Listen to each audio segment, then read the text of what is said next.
What is up, everybody? Welcome back to another mock draft. This time, I'm actually going to start cutting these down, guys. I find that the 7 round mock drafts they take way too long to do all the analysis, and honestly, I don't think you guys care for anything past the 3rd round. So, going forward, these mock drafts are all going to be first 3 round mock drafts because that's usually the players that stick with teams. And yeah, so that's what's going to happen. Anyways, guys, I wanted to get into the first draft that I've done so far for the Miami Dolphins. It is mid-late November right now in 2020, so this may change, so just keep that in mind.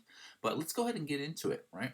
So with the number 6 overall pick in the 2021 NFL Draft, I have the Miami Dolphins taking Jamar Chase. So they have Devontae Parker, and they have a new young quarterback in Tua. So, why not give him another great weapon, and Jamar Chase coming out of college football, not last year. Well, I don't count 2020, but 2019, easily the best wide receiver in the NFL, or in the college football game, right? So, you know what? We're going to go ahead and set him up with Jamar Chase to pair him up with Devontae Parker. And now you got a really, really good receiving threat right there, guys. So, that is the number 6 pick for the Miami Dolphins. Once again, I did have some options to trade back in this draft. I try not to use the trade features. I think sometimes they can be a little ridiculous, and AI trades, I don't know. So you won't see too many trades from me, if any at all. This is just a mock where there's no trades. So I did have that chance, though. With the next pick at 22 overall, this is a pick that I believe is their pick. The number 6 pick was one they traded for. But with the 22nd pick overall, we're going to go with Wyatt Davis, offensive guard out of Ohio State, and easily one of the better guards, if not the best guard coming out of the draft. Really just a mauler in the run game. Pretty average pass game, but I mean, he can be coached up. He has all the physical attributes that you look for. Just a really, really strong, powerful guard. And whenever I see a team who has a new quarterback, or they're looking to draft a new quarterback, anything like that, I always want to start building a line for them, because I like an example would be like Joe Burrow, right? Like, look, he's always running for his life, basically. If you ever watch his games, the guy's constantly on the run. It's because they didn't really support him. They didn't give him what he needs. And you don't want your new quarterback getting hurt. You just don't. That can ruin his whole career. So there's that. So that's number 22, guys. Moving into the 2nd round, we have Kaden Stearns for Texas, a safety. So Kaden, he's kind of a hit or miss. Hopefully they hit. In 2018, he had a really good season. I mean, just really incredible numbers.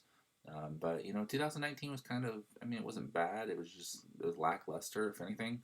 So he didn't have the numbers that he had in 2018, but he seems like one of those guys who can show up, or and show out, or he could just be kind of like an average player, and you kind of just gotta hope that you're getting the first of the two, right? So we're gonna go with Kaden Stearns. They do need some safety help.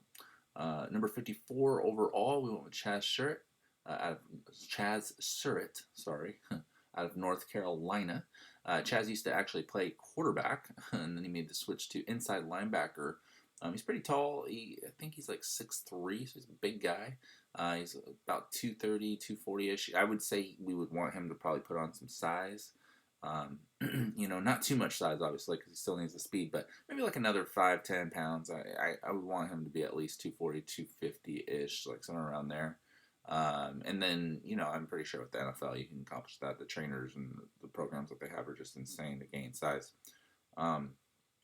But yeah, they're looking for a new Mike linebacker, right? Somebody to call plays.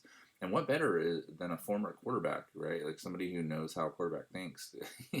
You want that mindset as opposition for a quarterback. So I just thought that was a really cool pick. And then, with the last pick, and this is one that, I still don't understand why these drafts are like this, but we're going to go with Trey Hill out of Georgia.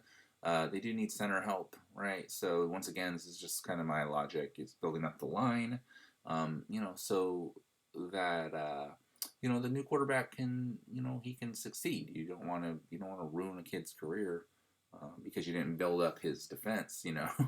But Trey Hill easily, you know, in my opinion, best center coming out of college. And you know, you pair him with Wyatt Davis, and then you know, in the next draft, you know, after that, you start getting tackles. Now you got a line that's going to last you for years, you know. So and be cheap at the same time. So that's another thing to think about. But you know, I just thought this was a really good 3-round draft. Obviously, if there was more rounds in this draft that I would have done, we could have probably added some good quality pieces, maybe some tackles. There were some good tackles still left on the board. But yeah, I'm pretty happy with this. I don't know. What do you guys think? You know, leave your comments in the comment box below. Don't forget to hit the like and subscribe buttons. It really helps me out. And yeah, I will see you guys in the next draft. Hope you like this one. Take care.